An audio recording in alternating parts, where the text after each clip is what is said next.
founder of Affiliated East West Press, which went on to become East West Books, which is again so dear to us as a homegrown Madras publishing house. And that, of course, became Westland, which Gautam has now taken to such great heights.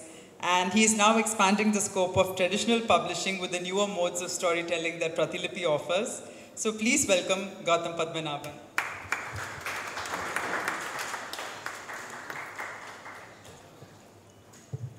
And with this, we'll have the unveiling of the accused.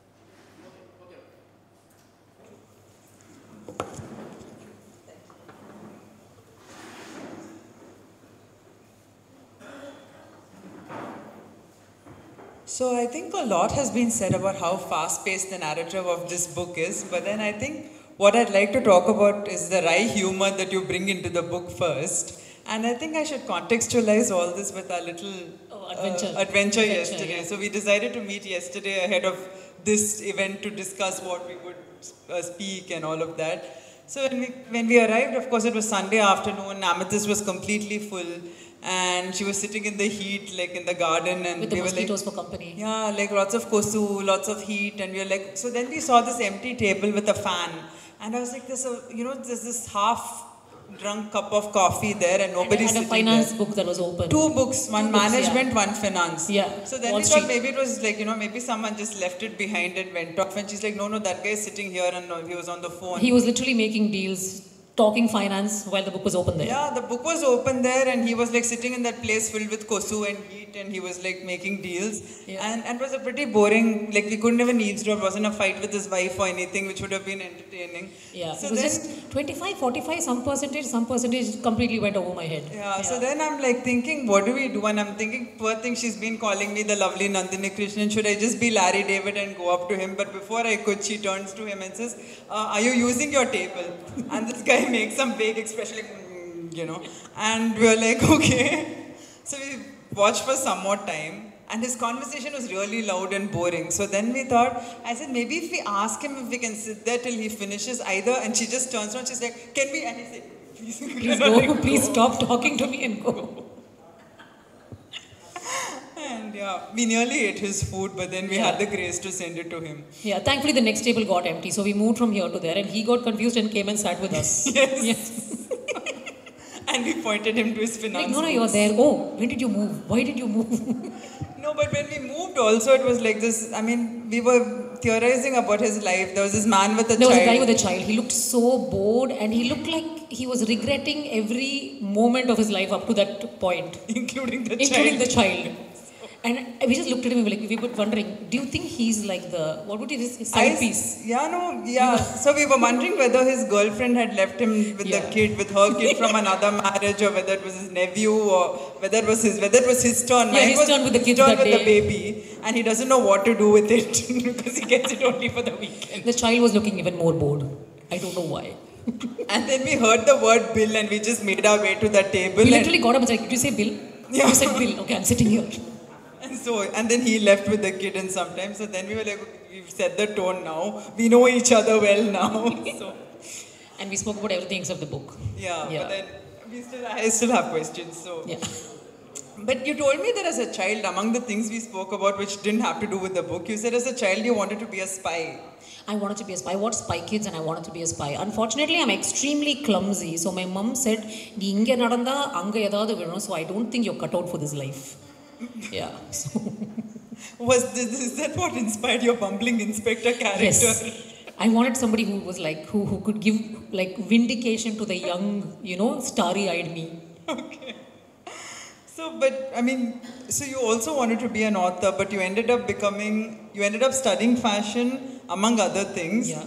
becoming an artist and an actor. Yeah. So now are you coming back into the fold? Are you going to be this author and then hopefully a spy, at least on screen, if not in Maybe my life? characters will be spies instead. I mean, I'm just sitting and listening to people's conversations, so that I think that's as far as I get as a spy. Okay, But I think eavesdropping is okay, especially considering the bill benefit of it. Yeah. probably, yeah. I think being an industry insider, so in this book there are sort of two strands, and for those who don't know the book, so here there's this murder mystery which unfolds, and then there's this actress who's spotted with a star, who's obviously not her husband.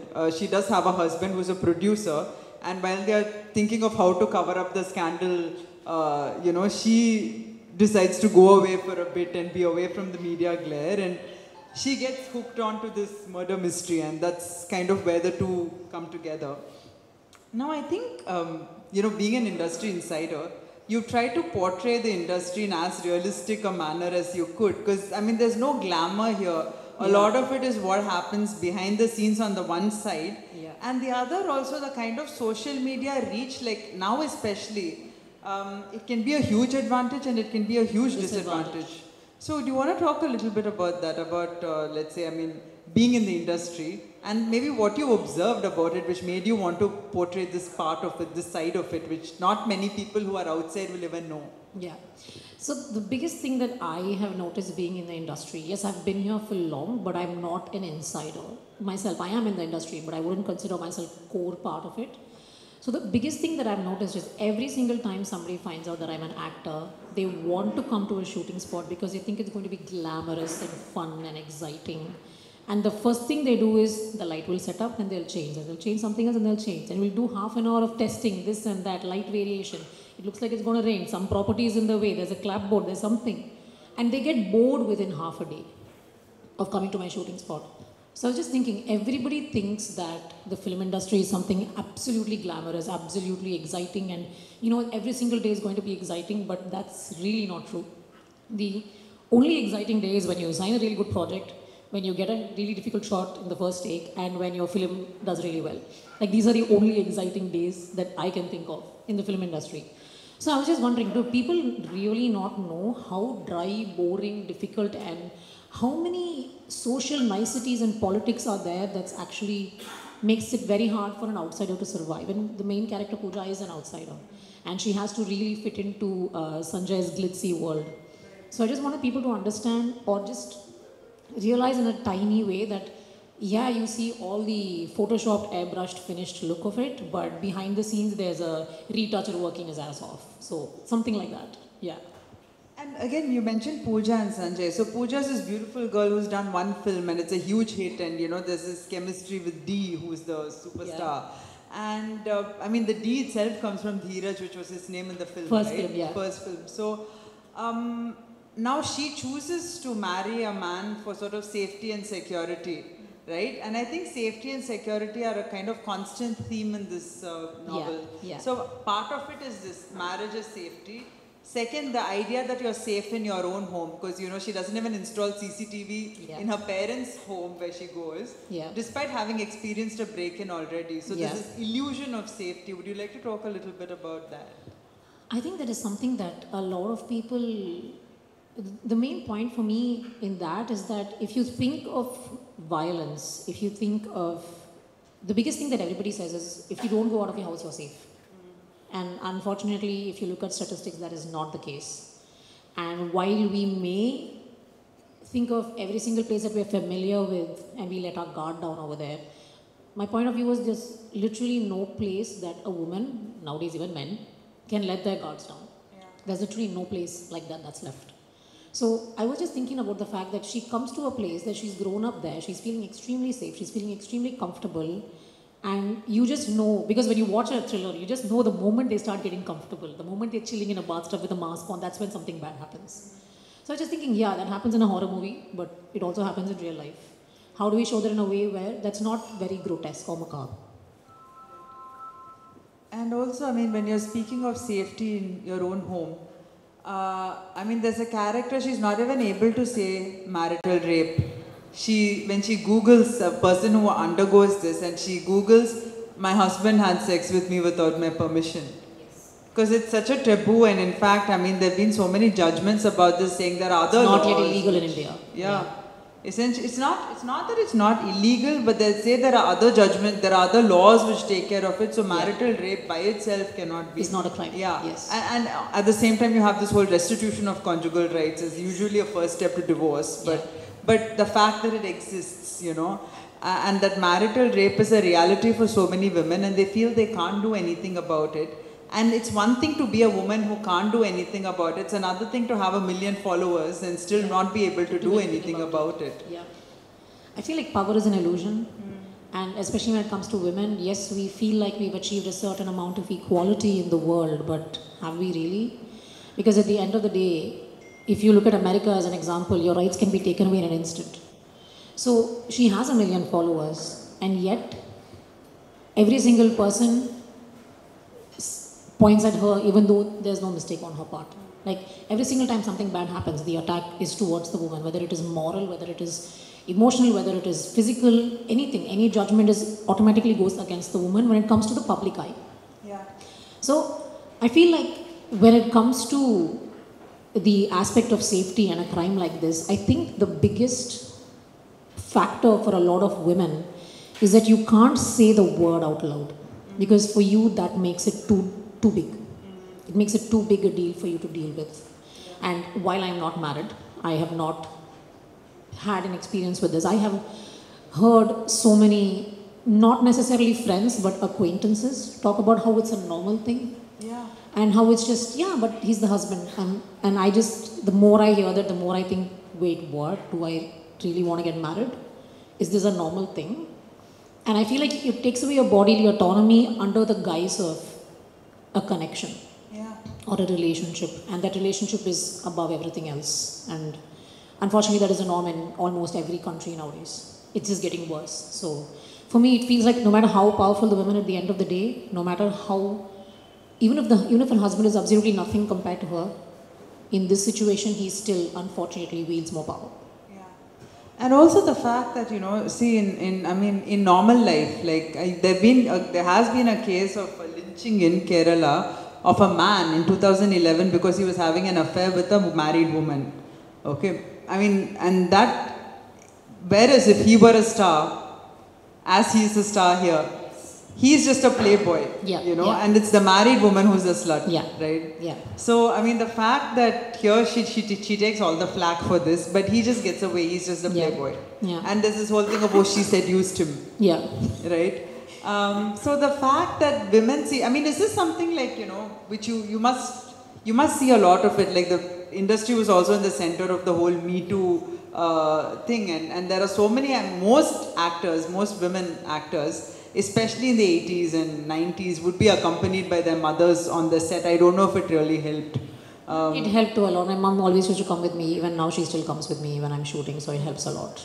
Right. My mom also has a very terrifying glare that she gives people, so that helps a lot. Not seeing that now, but... She's being very nice now.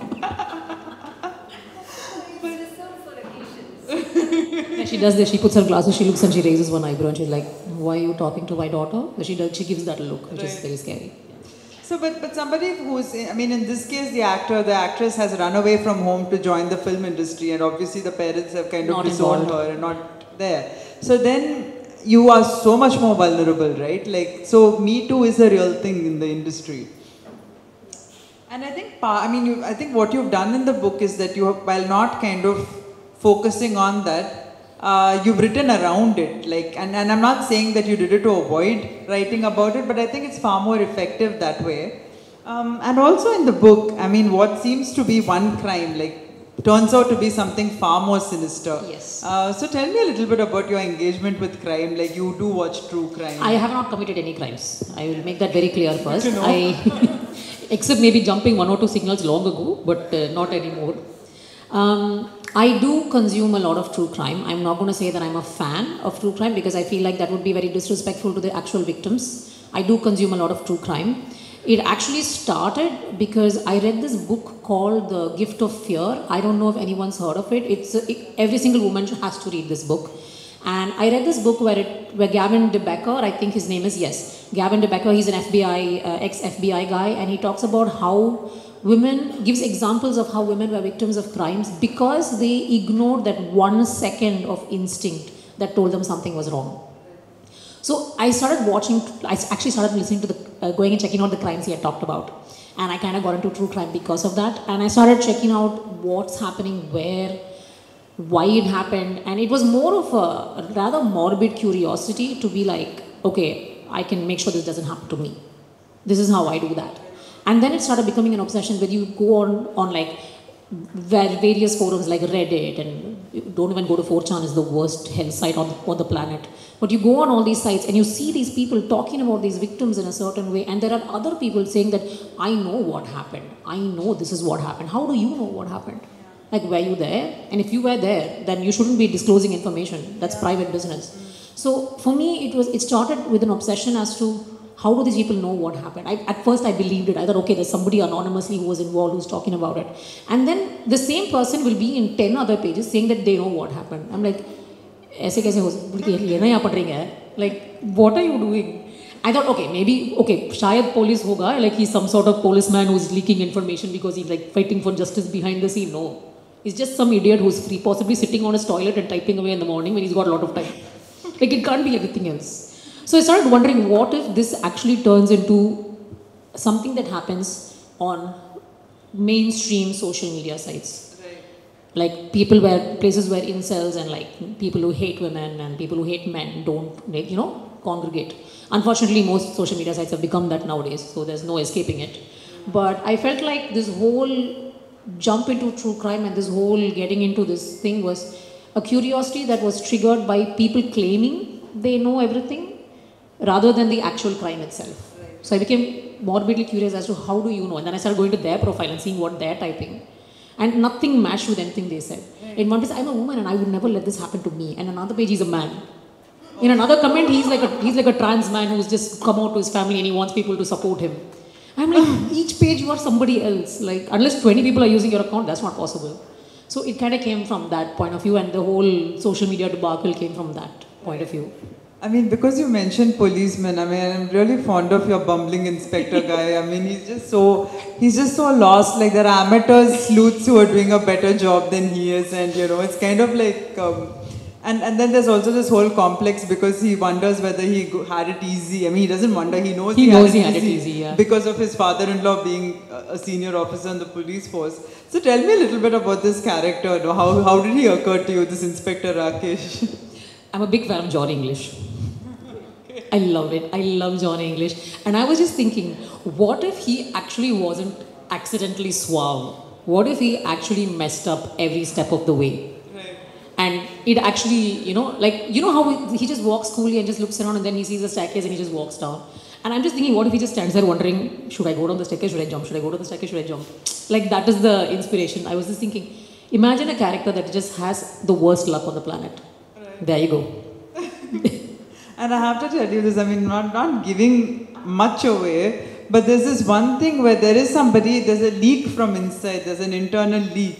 Yeah. And at one point I was thinking, so this inspector decides this guy is the person who's leaking the information, and he's got one guy whom he trusts in the police force. And all through like 300 pages, I was like, is that guy whom he's trusting going to turn out to be the leak or not? You'll have to read it to find out. But 300 pages, I'm just waiting for him to get shown up, Yeah. Yeah, I'm not giving it away. You'll have to read it. Yeah. But just, so the idea of this character and the fact that he's not like, he's an inspector and everything. He's really not senior enough to have developed the paunch. Yeah. But he has a paunch. Yeah. He's like run into fat. He can barely run as fast as a woman in high heels. And, so I would say this, and all your characters are flawed. Would you say there are no heroes in your novel? Sorry. Would you say there are no heroes in your novel? There are no heroes, absolutely. And I'm getting, honestly, from being in the industry, I'm still a little bit sick and tired of the concept of a hero. It's exhausting. Like, nobody's perfect. I'm just tired of this whole hand tightening and the veins popping. I wanted something that was extremely likely to happen. And let's be honest, everybody in real life is very, very flawed. And for me, the more flawed they are and the less openly accepting they are of their flaws, the more realistic they are. Because even if I know that I'm not good at something, I'm not going to say it in front of somebody that I don't like. I mean, I might say it in front of my friends, but I'm not going to say it in front of somebody I don't like, which is what Rakesh does. He knows how he came to be where he is, but he's never going to admit it in front of the leak guy. Yeah. So I just feel like him and Pooja, especially with the whole running away and, you know, refusing to accept that whatever happens is reality. I feel like that makes them more real. And a few of the insecurities do come from myself. I do feel like a lot of the insecurities, especially for Pooja with her eating and her, you know, when she eats when she's stressed out. I eat a lot when I'm stressed out. So I feel like a lot of that comes from me. It's not me. Like I was actually telling somebody that the closest thing with Pooja is her fondness for South Indian food and the fact that she's an actress. These are the only two things that are very similar, and I could polish off like 10 masala dosas, no difficulty. Okay. But I feel like a lot of the eating stress and all of that comes from me, and I feel like that is something that I had insight with. And I also told you about the clumsiness that I had, which inspired Rakesh. Yeah. Okay. Yeah. But you know, there's also like, so we see another side to Pooja as well, where I mean, okay, I don't want to give this away, but what I'm saying is, we see another side to Pooja where she's wondering, like when she's actually responsible for several other lives and the direction that they'll take, right? So there, she does not try to play the hero, but she sort of evolves into a hero by herself, right? And at some point, did you feel that the character was taking on a life of her own, that you were not dictating what was happening? I did feel that way. I also felt that at that point, I felt like she had been a bit too passive considering all that she's been through. And I was just wondering if somebody had been in that situation where they could not save themselves, what would they do without openly doing it, without openly antagonizing anybody? So for me, it was something that these small little wins that, like, what is the best that we can do? We cannot stop genocide somewhere, but we can donate to a Change.org page. So for her, that might be too small, but in her capacity, whatever she can do without antagonizing anyone, because at the end of the day, I think I know what you're talking about. Towards the end, she has a trump card. Yeah. And she uses that trump card to the best of her abilities to get the smallest changes done. And I feel like if somebody cannot do anything on their own, this is what they would do. So, you know, there's a lot of, like, we see that there is one hero, which is, I mean, or seems to be a hero, in that there's his mother who makes what seems to be a grand sacrifice to give her child a safer life. Yeah. But then you kind of wonder about this. You kind of wonder about whether even the things that we do, thinking that this is the best thing, is it really the best thing, or is it the impulse of a moment? And in that case, so do you think some of your characters might regret the decisions they've made? I think that she would 100% regret her decision, especially as she gets older and she sees other people reaching milestones with their families that she no longer can. I think we all have that sense of missing out, like FOMO, whatever you call it. I think we all have that sense, and in this chance, like, she's literally taken a route that nobody else would have taken. At least nobody else, that majority would not have taken, let's say. And I feel like she definitely would regret it, not every day, but during those milestone moments. I feel like Pooja would also be regretting decisions that she has made, hopefully in the next book. And Rakesh certainly regrets pretty much everything he's done, so yeah. Poor Rakesh. I started feeling sorry for him at one point, and I'm like, I can't feel sorry for this. I am the one doing it to him. I'm like the you know, tormentor. You were actually kinder to him than he deserved, I felt, at one point. Certain because points. he was asking for a grand betrayal. I kind of agree. I wish I had gone through with that. I didn't have that. You'll have your next chance. He'll have another case which he can really bungle. Soon enough.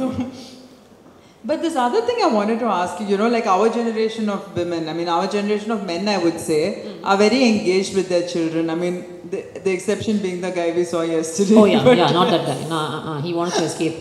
But no, but I see that a lot of them, take time off from work to look after their children. Yeah. At the same time, you have Akshay Kumar saying on babysitting duty today with his own children, God. and someone saying you can't babysit your own child. kids. Yeah. But I hate that line. The amount of people who say it at this point, I'm trying to get it. I start grinding my teeth when I hear that line nowadays. no, but then I also find that in the book we have maybe 3 fathers. I would say one prospective father who's all of whom kind of compel their wives to protect the children. Yeah. From whatever it is. I mean, of course, one is a perfect idiot child. Yeah. Who's like, when the media is surrounding their house, he's like, hey, I'm on TV, but then.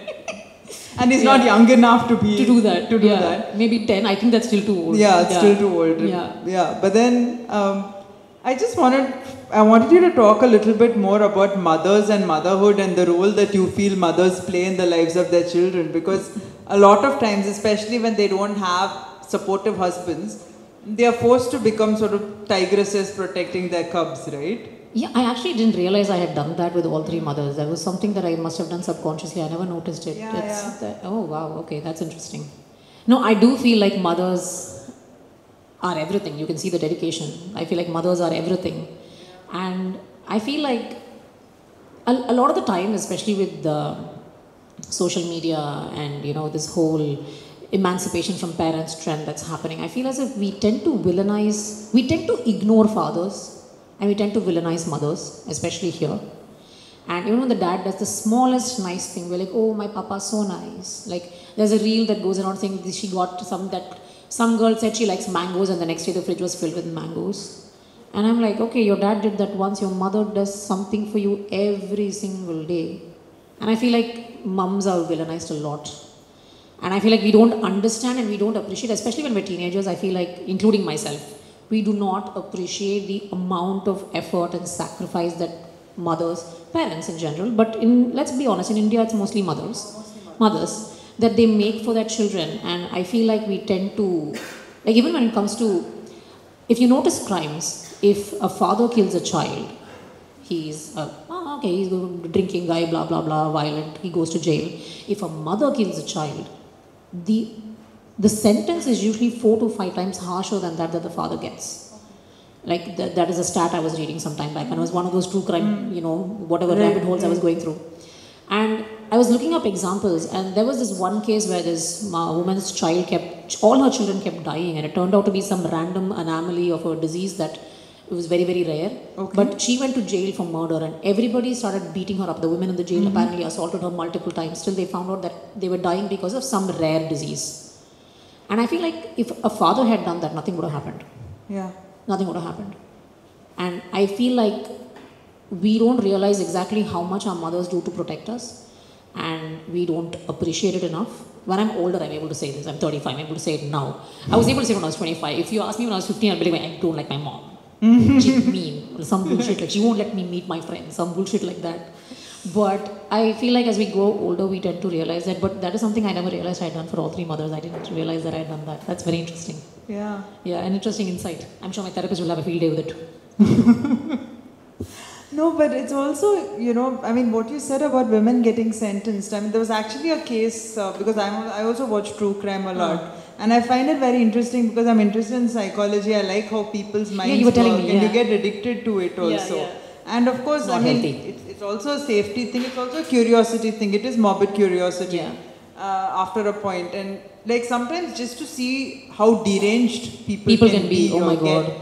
And there was this one thing I was watching about a serial killer. I mean, I forget his name, but he went on a killing spree of children across America.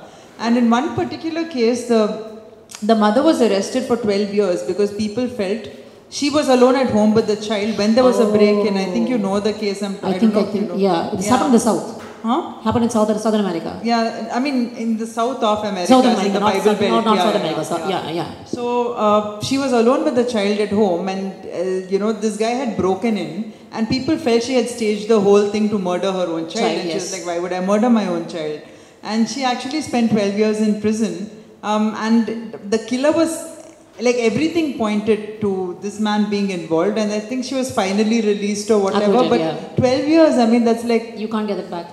You can't. And I mean, you're grieving your child. You don't even have space to grieve your child. And the mental trauma that comes with it. There's no recovery with from being that. accused of it, right? Yeah. So, yeah. But, well, on to sort of less morbid topics. Yeah.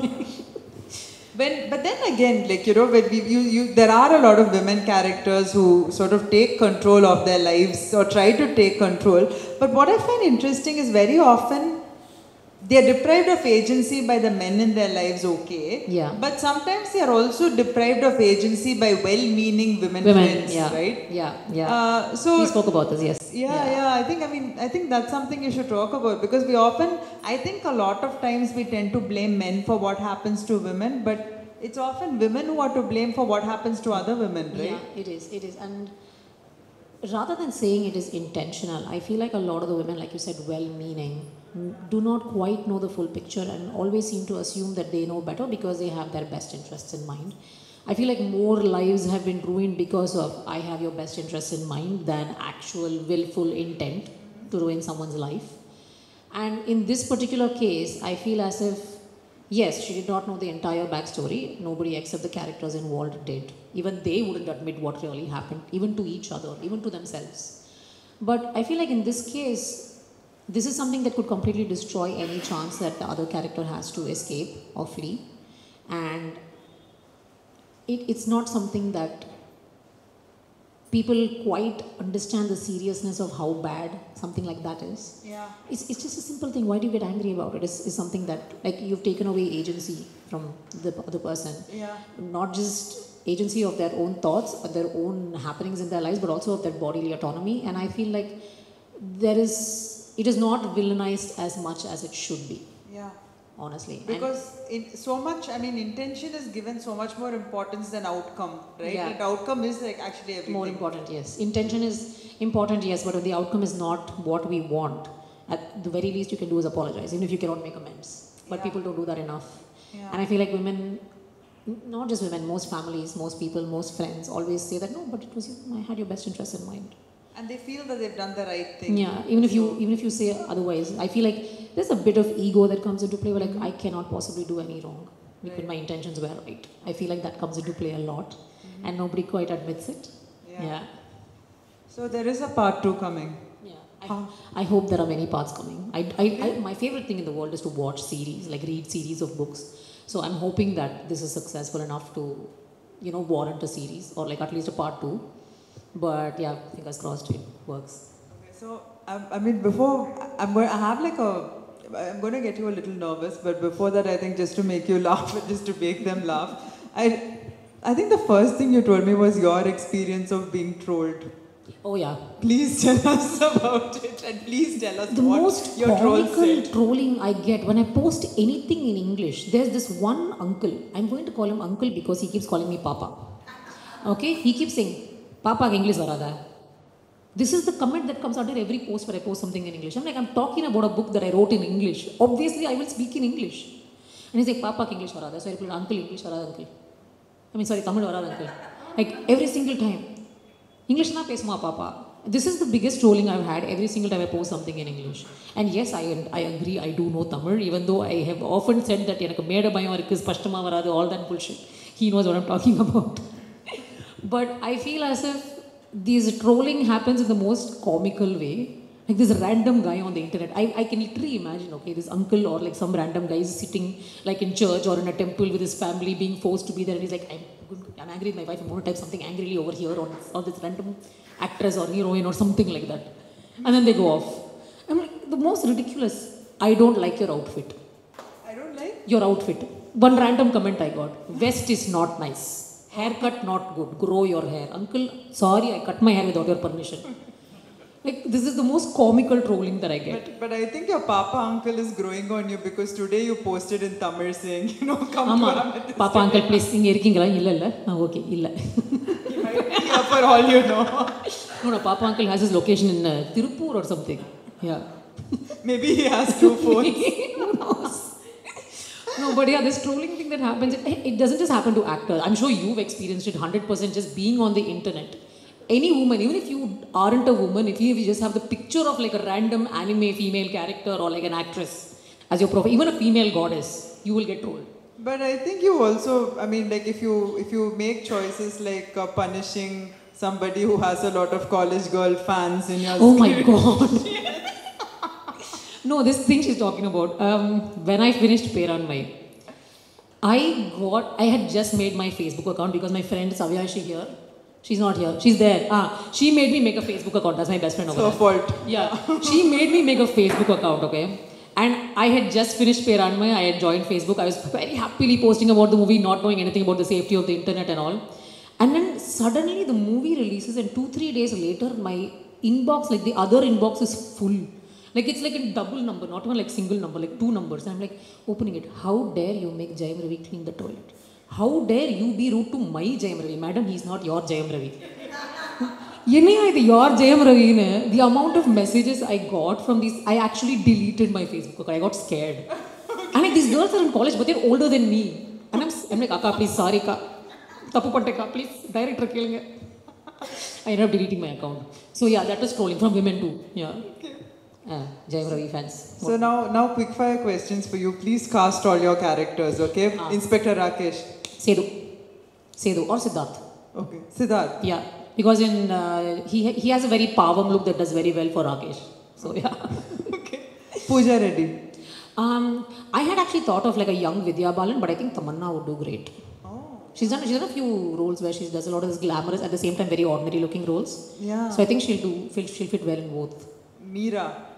Meera, I think Aditi Balan would do really well. Oh, I was thinking of you actually. Mia. I can barely protect myself. So I will like protect anybody else. Madhu, I just think somebody who's no name and doesn't matter should suit. Honestly, I can't. Yeah. I can see that you read the book. Shalini. Oh, I really love Shalini as a character, and I was thinking somebody like Pia Bajpai. I know she's not like doing anything right now in Tamil, but I think somebody like Pia Bajpai or somebody like that. I really want somebody with like wild hair. So somebody like you know how much I love curly hair. I'm very jealous. But yeah. Sanjay, I actually can't think of anybody. I can't think of anybody for Sanjay. Oh my god. Wait. Oh, there was this one actor who came in this one village movie. I'll find out his name and tell you later. I don't remember. Can you tell us what role he came in? I just remember he had a big paunch. Okay. That's all I remember about That's him. not very helpful. He was a good actor. But I apologize, sir. How do you see Sanjay? Like, what would he physically look like? I feel like he looks like... you know that... you watch Delhi Belly, right? Yeah, of course. Yeah. There's this one Seth Uncle Moneylender person. Oh, in yeah. that. That's the vibe I get, like in my head when I think of Sanjay. Yeah. Yes, very specific. And D. So I was imagining like a Hrithik Roshan looking guy, but like single, how do you say, like notoriously single like Salman Khan. Mm-hmm. So I'm just thinking some gym body dude. Ganesh Venkatram, is he still a gym body dude? I don't know. Yeah, but maybe somebody like him. Yeah. Very, very typically male attractive. Have you seen that in the advertisement, Old Spice, the guy on the horse? Oh, yeah. That's the vibe I get. Oh, yeah, from D. That's the vibe I get. Yeah, in case anyone didn't know your age, they'd know it now. And Yeah. mine also, which I haven't. I already have said I'm 35. Thank It's okay. you I'm for old. reading It's okay. I've already got one white hair. It happened when I was 30. Have I left anyone out? No, sort of minor character. Asif. Oh, Shyamalji. I feel like Shyamalji would be like a very, oh my god, like, I'm thinking maybe like a Nazar or somebody like that, very, not exactly like Nazar, but somebody bumbling and old and tired. Oh my god.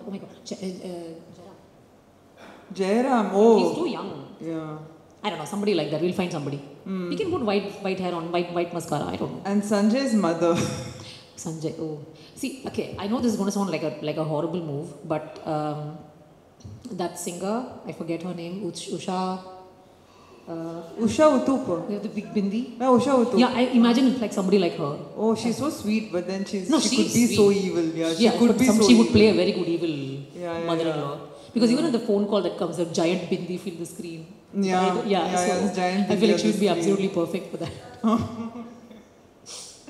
All right, I think with that we'll open the floor up for questions. Clearly, several of you have read the book, and I believe several have read it several times too. Somebody there, yes. My sister, yeah. Oh, sorry, height la terlaka. I couldn't see your shoe. What can I do? Okay, this is just No, my glasses are not here. They're at home. Also, she's. Yeah, so just a request. Please cast Lakshmi Ma. My favorite Oh, character. yeah, Lakshmi Ma. Pooja's maid. House help. Yes, The that one would be who really chases cool. away the reporter. Yeah, that would be nice. That would be, yes. Yes.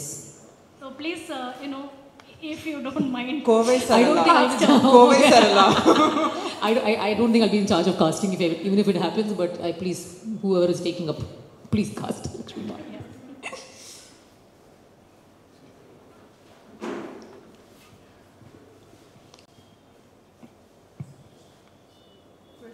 Any other questions? How long did it take for you to write? Oh, this took many years. Many years. I'm a procrastinator. I wrote the book first in 2016 from the point of view of the victim's wife.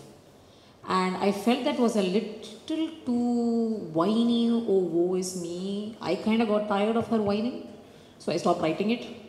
And then during lockdown, I was bored and I took up a corporate job. I thought writing about a murder is a good way to get my frustrations out while working said corporate job, because I have no idea how you guys manage it, but this is the most exhausting thing I have done in my life. You will like my entire job involved me waiting for someone else to finish their work so I could finish mine. And the entire time that I was waiting, I was like, okay, let me at least kill Madhu. Like I just did that. So I finished it during lockdown. It took about 8 months to a year. And then I fine-tuned it. And like I keep telling in every interview, the face is mine, but the makeup is done by Westland. So that's why it's so nice. Yeah. Questions? Any other questions? The process, how I wrote. Okay. Funny answer. I armed myself with 1 packet of Oreos and 4 cups of coffee. And then I wrote it. I needed the sugar for my brain to work. The long answer, I do tend to ideate verbally a lot. So unfortunately, my mum was the victim of me screaming out ideas, randomly saying, what do you think of this? What do you think if that happens? What if Rakesh does this? And my mum would be like, wait, what are you talking about? I'm cooking something. And yeah, that happened a lot. But I feel like I managed to, for some reason, I know that I'm a millennial, but for some reason I feel like my writing only comes when I write on paper. So I have like multiple diaries filled with scribbles that I can't understand. I should have been a doctor. Unfortunately, it didn't happen. But my handwriting is illegible. Only my mom can read it. I apologize. Sorry, there's a doctor here. But I did end up ideating a lot on paper, and then pretty much like a serial killer, cutting out everything, cutting post-it notes into arrows and sticking it here, there, and then I managed to finish the book somehow. Hopefully the next one is an easier process. At least I found the way that works for me now. So hopefully the next one is an easier process. I was actually curious about, the people that you've thanked in the book. I think many of them are here as well. But someone actually helped you with the police procedures, you said. She's a friend of mine. She lives in the US now. Her family are all cops. Okay. So when I wrote the original version, which involved, it involved Mira being in jail and all that. So when I wrote the original version, I gave her the entire manuscript and I was like, read it and tell me what all is wrong. So she corrected a lot of it, because obviously I don't know anybody I don't know anything about the system. All we know is what happens on TV, Lati charge, blah, blah, blah. So I gave it to a friend of mine and she kind of went through everything and told me what all was wrong, and she gave me a few contacts as well. Of course, most of those portions are gone, but I've still kept a lot of the information that they gave me, and she took a lot of effort to make sure that I got it right. So I'm very grateful for that. She's actually got a copy in the US. She's in the US right now. Yeah.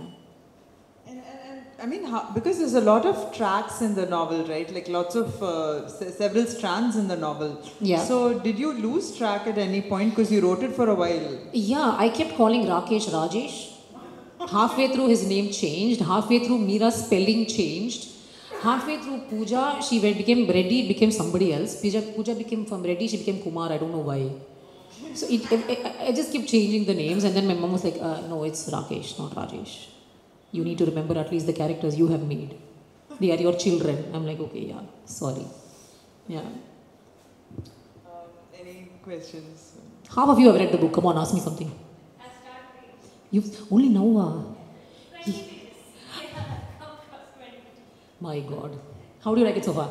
It's been very good. 20 pages. Okay. And I have a question. Yeah. Actually, was amongst the many things that you've been doing. Would you just wait for the mic because it's also being recorded? Yeah. Yeah. Check. Yeah. So you've been doing a lot of things. We all know she's an amazing actress. And do you all know that she illustrates too? Yeah? She does illustrations and all. And also she has directed my short films. So right now we've started writing. Yeah. So my question is, why now? Why have started writing now? And what's next? I have no idea what's next. I barely know what's for breakfast tomorrow. Amma, what's for breakfast? Sorry. No, for what's next, why I started writing now, let me answer that first. I have been writing for a long time. I keep writing. I've got so many random diaries filled, like I said, with illegible scribbles that I cannot get. But I felt like I finally had the ovaries to actually send my script across, like my book across. I finally had the guts to do that. And for me, I have loved Westland for the longest time, especially because it's a homegrown, it's a house in Chennai. It's here in the south, and it's completely ours. Like, it's completely ours. So I love them, and when I managed to get it across to them, I felt like I've been asking a lot, saying, okay, I want to send my book to you, and then I never ended up doing it. But I felt like I finally came home. In a way to say, in a way of saying it, I felt like I finally came home. So I was like, okay, I finally have the guts to do it. But I have been writing for a very long time. Whether it's readable, I have no idea. This is because it's in print. It's readable. I think only God knows what more talents you're hiding it from us. And Even that's I speeches don't for know. everything. I don't even know if that's a talent or just fluke. Yeah. She's very good at clearing tables for us, like getting people to leave tables. Getting people to move. We literally went from table to table to table. My best wishes for everything that you do. Thank you, Yeah. thank you. Any more questions? Yeah, there's a question. You have the mic this side.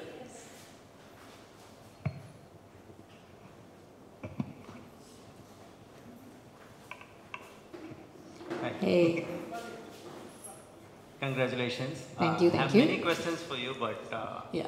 probably that will be like a separate interview. Yeah. So, my first question would be, so how many drafts did you go through?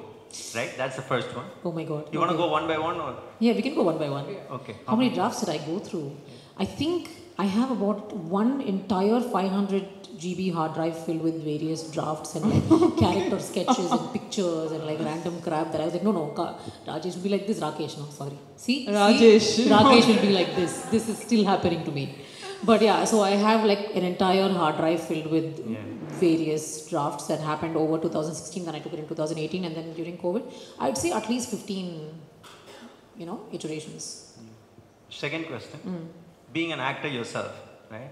So do you mentally like perform each scene to see how the characters are behaving in each sequence and stuff like that? Is that what you do? Is that part of your process? Yeah, unfortunately, and my mom ended up witnessing me. She walked into the room once and I was screaming at somebody.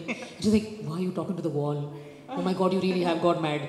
So no, that after many shocks. Yes, I do that a lot. I think you will understand, because each time we read a script, we end up picturing how we're going to perform each scene, how we're going to, walk, talk, everything, even the attitude. So right from Rakesh's bumbling to Atif's love for his girlfriend and his bindi shopping and everything, I used to imagine how each situation would play out. Unfortunately, that ended up with 80,000 more words than I needed to be. He turned towards his left. I wrote all of that down, and I had to cut each and everything. Oh my God, I feel very bad for Sonia. Okay. Third question. Yeah. Right. So, do you kind of write because, would you rather if you had the resources, would you have directly made this as a movie or a series or something, and is writing because it's an easier, something you can do all by yourself? It's something you can do all by yourself. Is that the reason why? And as in, you don't need outside assistance to. I mean, you do. To publish it, but then you don't need to make a film. Even to start a project, you need a budget and all. So is that kind of the reason why you're getting into writing a novel rather than directly a screenplay or a movie? I do feel I need a bit more experience to direct. And I feel like even if you act in a movie, you're not really involved in the pre-production and the post-production and all of that, except to a certain extent. So for me, since I've been reading for as long as I can remember, I feel like I have a lot more experience in what becomes successful. I'm not saying that I'm good at that. I'm just saying that I feel like commercial thrillers do become successful.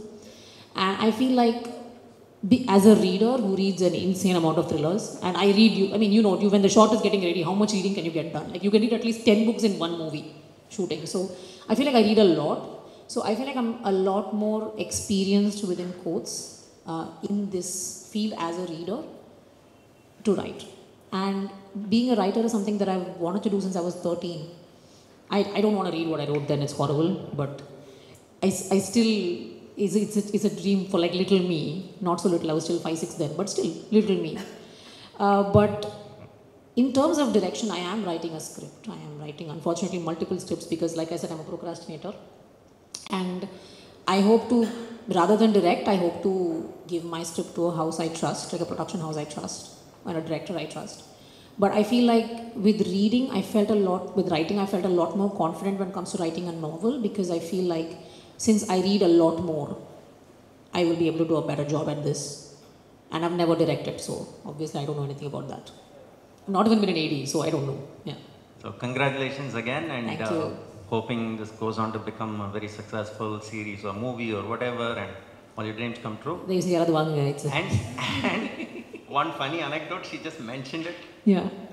When her first movie was launched, I was a co-star in her first movie. Yeah. So when the movie was launched, they asked her, Tamil pesa varada. Okay. She said, Tamil pesa varum, spashtama pesa varadu. And everybody was like, you can say the word spashtam. Right? Obviously, you can speak Tamil properly. Yeah. No, unintentionally funny. That's yeah. Vasundhara. I tend to do that a lot apparently. She was saying the same. I'm very unintentionally funny.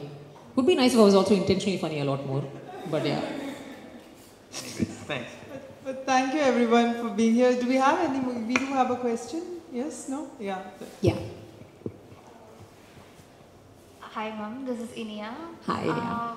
Your personality seems so charming and you're very inspiring, like according to being as an actress and writing. I get a lot of inspired as I'm working with the textbook corporation. I like people who write, that too being in media, working in both mind and then acting.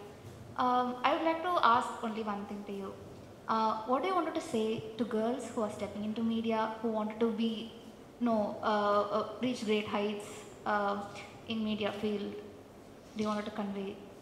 I would say I have not reached great heights in media. So I can speak from the mistakes that I know I have made. I will be using language, so I apologize in advance. Stop giving a shit what anybody thinks of you. Use as much common sense as you would if you were driving. Wear a seatbelt, follow road rules. Just use the same amount of common sense that you would in any other field. But don't even for a single second think that you do not have the right to be there. You have the right to be there. You have as much room to grow as any man. You have as much talent and as much intelligence as any man. And as long as you are not apologetic and thinking about your gender when you work, you should be fine. Thank you, ma'am. And then when can we expect this as a movie? Yes. When can we expect? This as is a movie. God, when will that happen? Yeah, very soon. Upar wala ko pata hai. Yeah. Thank you. On that note, thank you everyone for coming, and anyone who wants selfies with her will have to buy a book. Yeah, please buy books. Thanks. One more. One day, one page. Different book. You haven't even started reading. You've not done your surgery yet, no? See, I'm calling you out publicly. Public ka call panta hai. She got the book the day it came out. She's not read it because she has to get her eye surgery done. She's not been able to read it. And you had to say it? I had to say it. She went looking for your book in Crossword. Inga? Okay, yeah, you told me you're going to get it, yeah. Alright, then Thank you all for very coming. much. I really appreciate your. Yeah. One question. Yeah.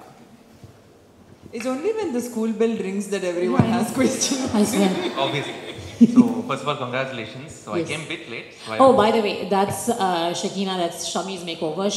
I posted a reel inviting people to my launch. She's the one who did the brilliant makeup for that. Yeah. So, the title is The Accused. So, what would be the alternative title if not The Accused? Have you... I honestly, that was the first title I came up with.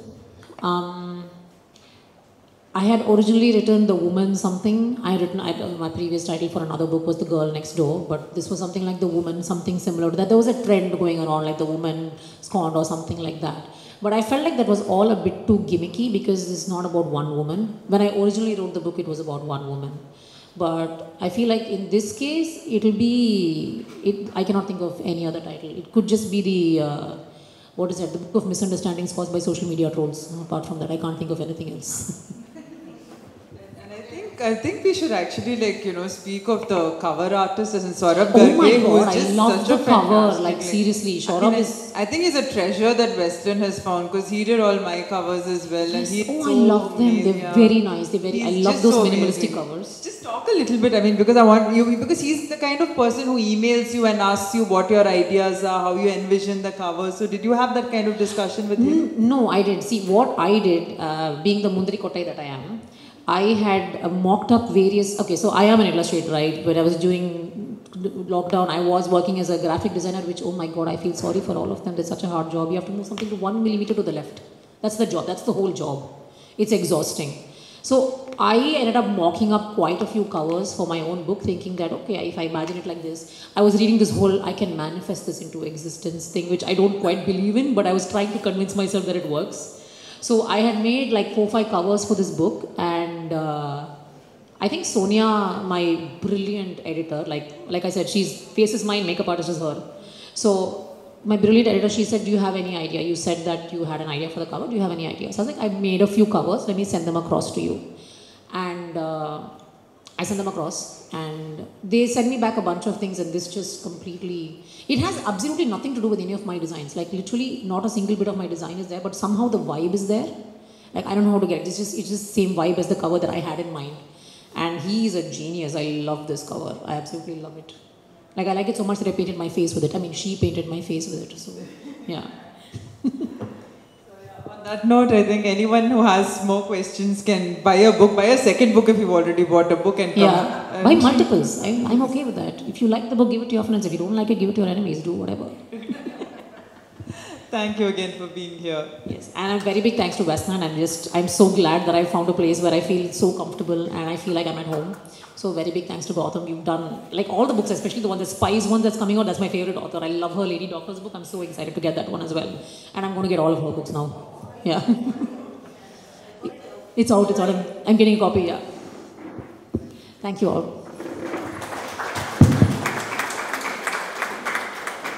That's what when we were doing this research, and I was telling you, we're looking at publishing Malayalam now. We were talking to this author who works for a publishing house. He said it's just proofreading, that's it. Yeah. There is no editing, as such. There is no structural edit, nothing. The author decides that this is it, and he will come and gives it. That's it. Because even, and also some of them are horrified when they come to the English world and someone says, no, cut off this much or it can't be. They're like, no, but you know who I am, you know how many copies this has sold. And we don't know who you are, but we know this won't sell. It's not financially viable. So